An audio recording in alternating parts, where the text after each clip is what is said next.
Ladies and gentlemen, please welcome back Jonathan Edwards.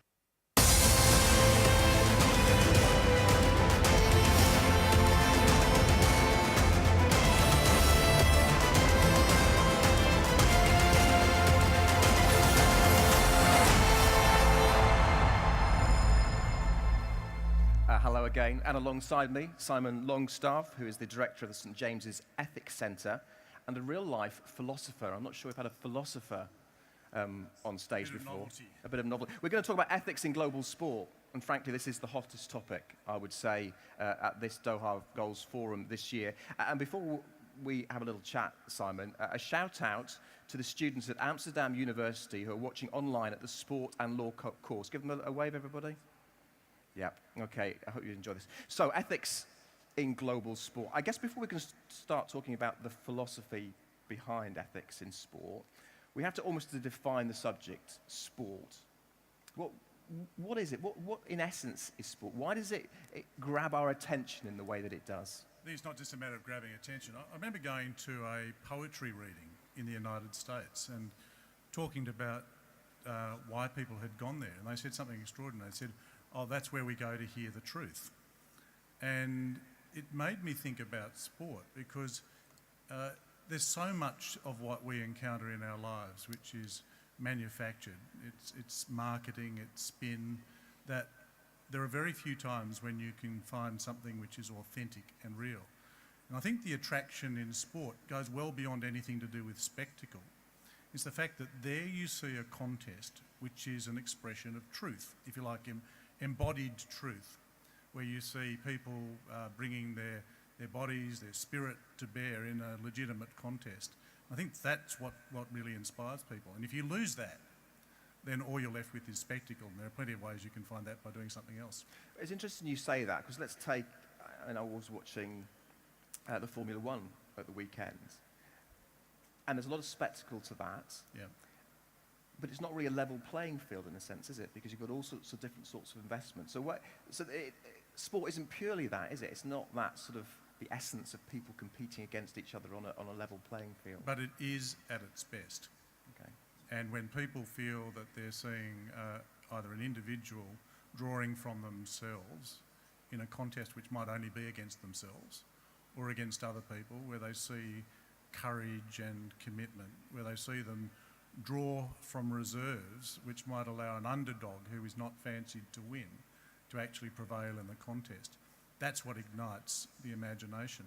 And if that is not true, if it's just a sham, then people will very quickly disengage because there are other things they can do to see things that explode or large or amazing events. So that's why I think what we need to do is to take this question very seriously, because it's the essence of sport which is at risk if that component is lost. What about, so that's the ethical basis of it, you would say. If you look at things from, let's say, an evolutionary point of view, survival of the fittest, and it's just about that pure desire to win, and that is what is at the essence of sport. Would you take that as a valid viewpoint? I think the aspiration to win is undoubtedly true, and it motivates many people. But I also think there are countervailing forces which say you should not try to win at any cost.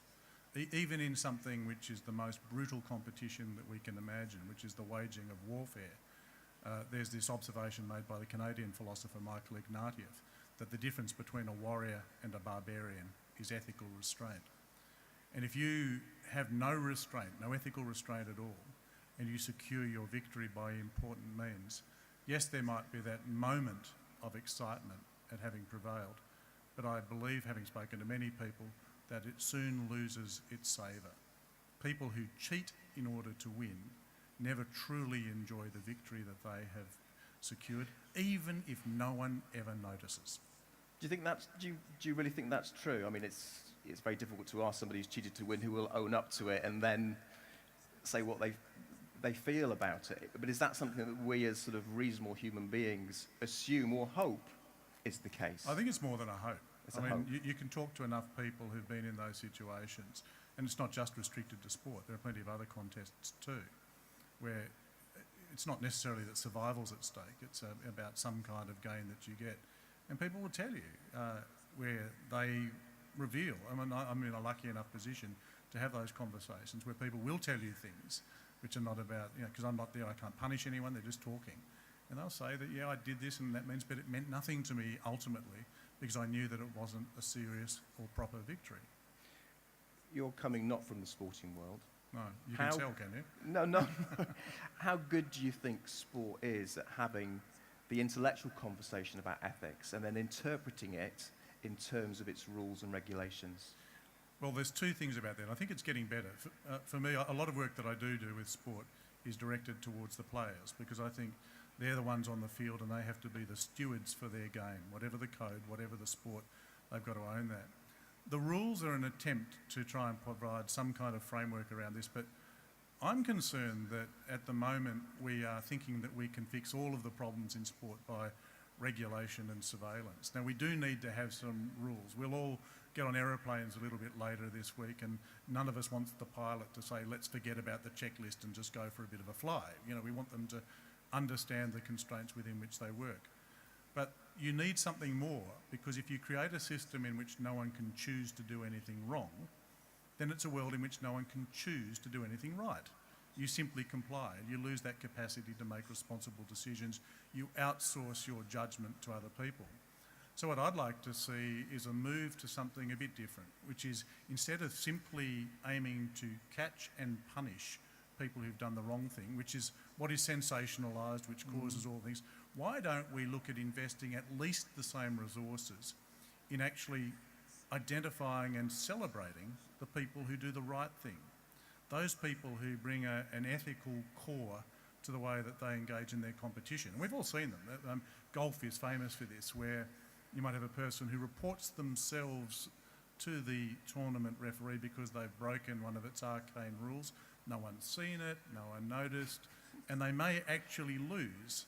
That's the kind of thing. We ought to have a global award, a really, really prestigious thing. It's something that might come out of this forum, actually, which suggests you identify those people and you hold them up as role models because I think they then become the exemplars for the many things that we heard yesterday and we most admire about what sport can do. We will pick up on that with the rest of the panel, which I'm going to introduce now. Put your hands together for Jackie JOYNER-KERSEE, 3 times Olympic champion, still the world record holder in the heptathlon, and basically a superstar. Jackie. So Craig REEDIE, who's the Vice President of the International Olympic Committee and the President of the World Anti-Doping Association, and a great friend.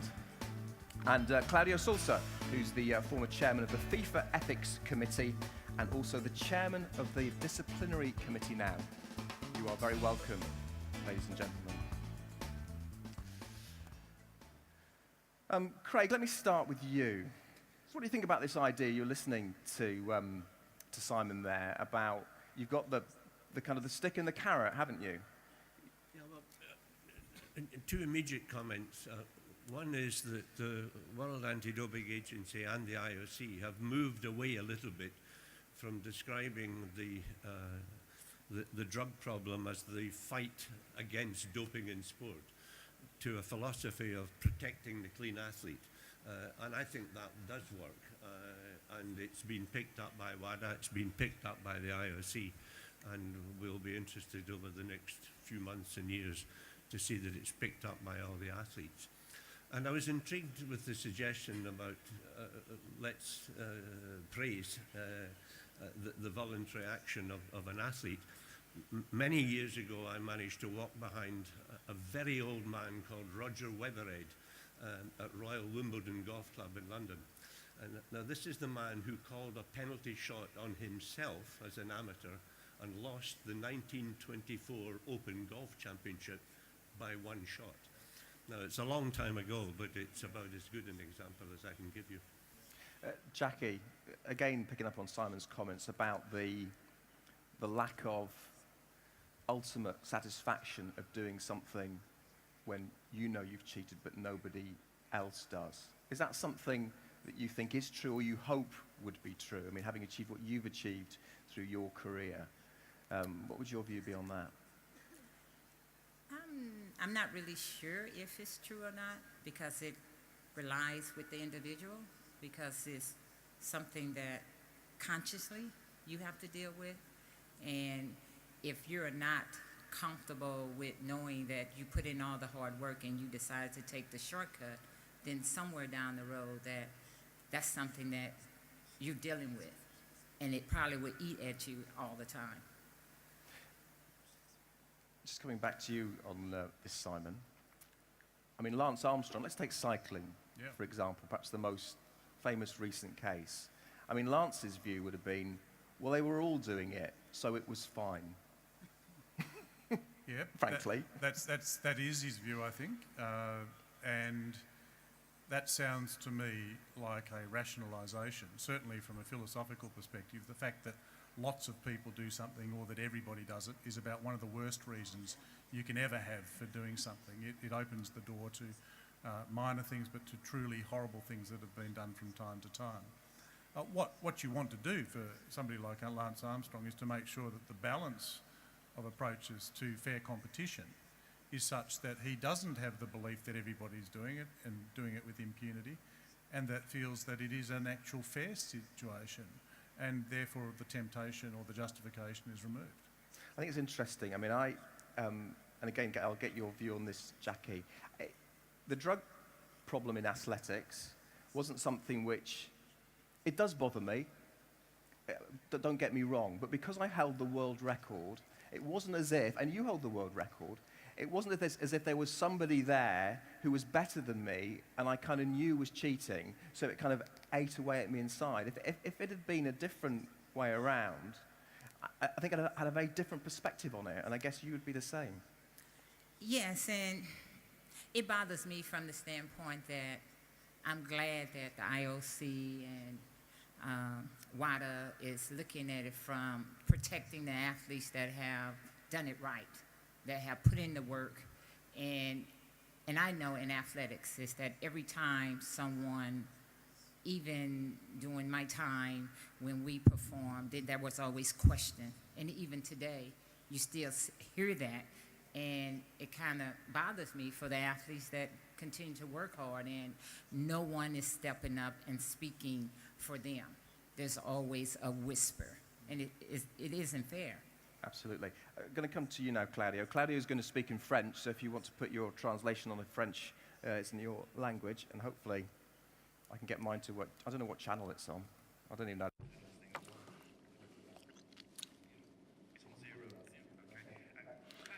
Claudio, Simon, and Craig touched on it, would call themselves for a minor infringement which had no effect on the result. I think it's fair to say that your sport of football is not one of those sports.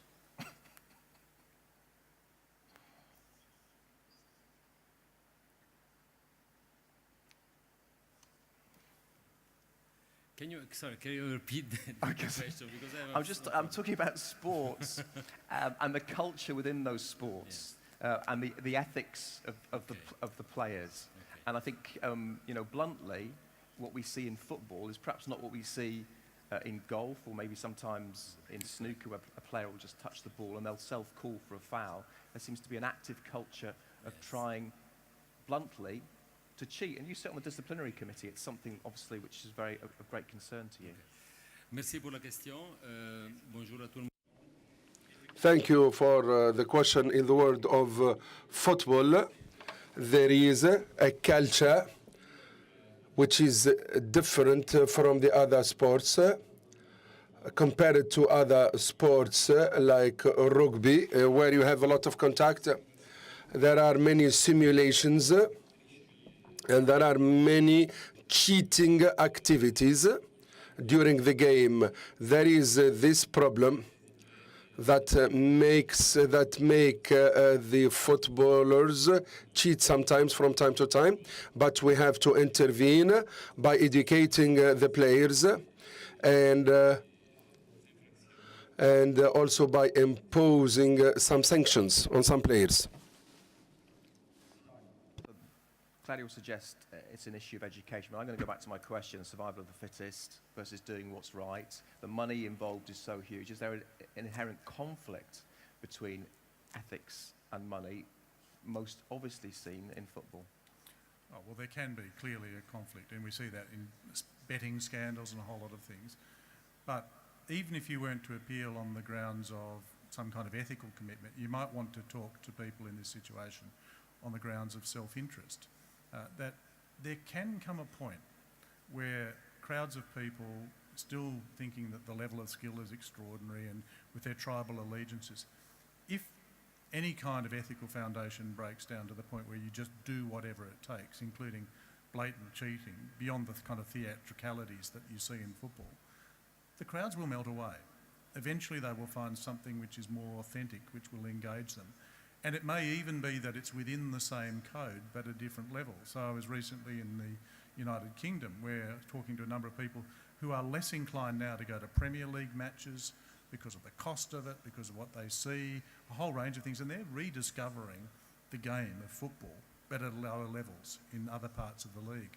So I may be wrong. It might be that people stick to this forever, that they're completely indifferent. But if I was a betting person, I'd say there's not very much point in being the world's best dinosaur when everything is about to favour the mammals. And some of these games can reach a tipping point where suddenly they lose the credibility that they rely upon. But to be fair, football seems to be bucking this trend pretty well. Look, it is at the moment, and lots of things are going very well, but you just don't know when you get to the point where the credibility... Think of what's happened to cycling. How precarious has cycling been because of the doping issues? Now, there was a sport which was revered, where people would sit up all night in my country and watch it, and it gets to the point where if you don't correct it, and you think it impossible, suddenly all is lost. Yeah, I mean, that's one factor that people have to remember. If you cheat in sport, particularly at the top end, you can impose huge damage on your sport. And cycling has been damaged very seriously as a sport. However, it's really only one part of cycling. Jonathan, as you know from our part of the world in Britain, the Olympic success of winning medals on the track, not on the road, has actually changed the whole sporting picture in the United Kingdom. Everybody now cycles. Even I cycle. But this gentleman up here and the peloton, and he said, everybody's doing it, why not me, did huge damage to the sport of cycling, to such an extent that the sport itself has to put together an absolutely independent commission to look at what was happening. And I think cycling deserves great credit for that effort and look forward hugely to the result of the exercise. Let's move on to some recent research from Norwegian scientists. And of course, ethics and the rules and regulations that we have to reflect advances in science. And Craig, with your hat on as president of WADA, this research showed that potentially that people who take drugs can have a benefit for many years afterwards, even when they've stopped taking drugs. And I guess this must be something that you're looking at seriously in terms of the bans that you give to athletes. Yes, there is scientific work being done and funded by WADA. I'm sure you're referring to the work that's just been announced from Oslo, yeah. Where the experiment is on mice, not on men or women. It may take longer to prove, but sanctions have been a real issue. The world got used to the idea that a serious doping offence involved a 2-year sanction. Public opinion then developed and said that we didn't think that 2 years was enough. The IOC led the way on that. The British Olympic Association led the way on that when people said we need longer sanctions. And the world really began to believe, and the athletes of the world pushed us to move up to a figure of 4 years. Now, there is a legal presumption that any sanction should be proportionate to the offence. And at the moment, very senior legal advice indicates that a 4-year sanction is about right for a serious doping offence. That suits the IOC because it will effectively take the athlete out of the next games. It will be interesting to see whether public opinion changes. And if it does, then certainly we will look at it. But the worst situation of all would, for any regulator, would be to put in place a sanction which was immediately lost in a court of law. But sometimes you just have to stand up for what's right and try and fight your corner, I would say. Talking about 4-year bans, and it brings us on to a very specific case, which I think opens up a broader discussion. Justin Gatlin served a 4-year ban, Jackie. He's come back, and his crime seems to be doing well, as much as anything. People accept, okay, people, will come back, but he's been running brilliantly and has been getting a lot of flack, frankly, and people didn't want him on the shortlist for the athlete of the year. But surely part of ethics in sport is redemption and a second chance. I believe in second chances, and I fully understand that the crime should fit the punishment, and I feel that Justin Gatlin has paid his dues. He paid the price, whatever the sanction was at that time that everyone had agreed to. But now that because people are upset, even from him coming back, bouncing back, and doing extremely well, for whatever reason, they do not want to welcome him back. But he's still performing, and so it's a tough fight. It's a no-win situation, because if you side with Justin, or you're wrong. If you disagree with him, disagree with what's happening. So I think that as an organization, as we continue to move forward, that we pull all parties involved, from the athletes, the IOC, the WADA, and everyone. Whatever you come up with, you stick to it. And if the rule says that after you have served your time, then give the person a chance. Simon, would you agree that second chance is an important part of this ethical discussion? Yeah, absolutely. We generally accept that when a person has paid the price, the penalty imposed, they should be then able to resume their lives. The tragic possibility here is that a man who is a gifted athlete may very well have reached the kind of performance he's achieving today without any of this intervention in the past, but earlier. And he would have been able to enjoy those successes with the support of his peers within the sport without any cynicism amongst the wider public. So if, as was alleged, he did those things and he's paid his price, he has sacrificed already a tremendous amount for no good purpose. Indeed. Any questions? We're going to come out. I'm sure there will be loads of questions to our panel because it's a fascinating discussion. I'll come to you in a couple of minutes, but just be thinking about your questions. I want to move on to a different subject now, which I apologise in advance. I haven't forewarned you of. I'm going to start with you, Claudio, because you're a legal man. Sport is broadly self-regulating, and that independence is something that I think it guards fiercely. But are we at such a state now? And we're not just talking about doping here, we're talking about illegal betting, money laundering, serious crime, where criminalisation for offences is something, and much more cooperation with government, with the authorities, is absolutely necessary to save sport. Oui, je pense que c'est important que ايش تعملك؟ إذا تكلمنا على الفيفا من خلال الأقسام for FIFA, it's very important to impose regulations that take into account the reports of the investigators and also the liaison with the governments. And as an organization, FIFA as an organization, it's very important that we found this sort of partnership between investigators and the governments.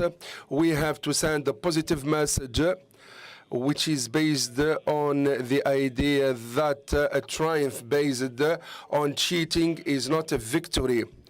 So there must be people, we must build a culture whereby people can accept defeat. If I contemplate on my career, I would say that there are winners and there are losers, and this is our objective for the time being.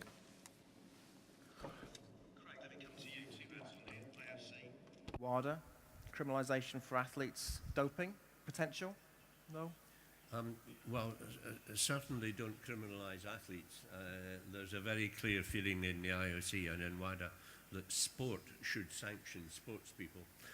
What sport would like to see is greater assistance from the public authorities.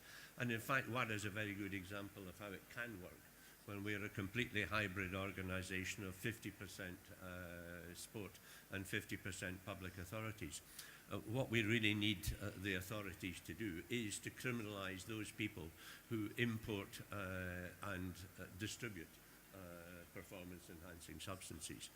I think it's only yesterday that United Nations made a decision in response to a claim by Thomas Bach, our IOC president, that sport should be autonomous, but it needs to work closely with public authorities. And I think you can make that distinction. It may be more difficult to do in other areas of cheating. It may be more difficult to do on the issue of match fixing. I think there is a general view that doping in sport is not a good idea. Many governments have signed up to the appropriate declarations. Many governments have ratified the UNESCO Convention. The sad thing is that not enough of them implement it. We need legislation, we need regulations in countries which stop the importation of the substances which are causing the problem. It's a big ask, but we better keep asking it. Very quickly from you, Jackie, and you, Simon, on the criminalisation, on the specific issue for doping, the ultimate stick? Criminalize. See, that's a no from Jackie, I think we'll take. Simon? Like Craig, I would not criminalise the athlete, I would criminalise those who purvey it. And I'd also put into this frame that the athletes often bear an unknown cost to their own bodies and their long-term health by some of the substances which they're urged to take. Questions, and there will be questions on this. I'm going to come over to this side here. There's a gentleman in the middle there with a kind of Norwegian type top on, if I can call it that. Can I call it that? Hello, Go on. Hugo from France. I've got a question for Mr. Sulser. So you, a bit polemical maybe, so you said earlier that... You can speak French. Yeah, you can speak French. D'accord. Vous avez dit plutôt que... You said earlier that there are many simulations in football and many footballers like to cheat. So do you think that the use of video and technology, the same way it is used in tennis, will put an end to simulations and cheating in football? Are you for the idea? Thank you very much for the question. The images of video and the use of technology can put an end to some simulations. And Sepp Blatter said that in case the referee doesn't see a foul or a simulation or a cheating activity, we might refer to technology. So in the disciplinary committee, we are discussing this issue, and we said that we will use video and technology only and only if the act has not been seen by the referee. So the use of camera, the use of technology will be taken into account after the end of the game, but not during the game, because we would love to keep football as it is. And if we're going to use technology, which means will mean that we'll stop the game every now and then, and this will lead, of course, to boredom. This is not football. Yes, we believe in the benefit of video and technology, but after the end of the game. In the middle there.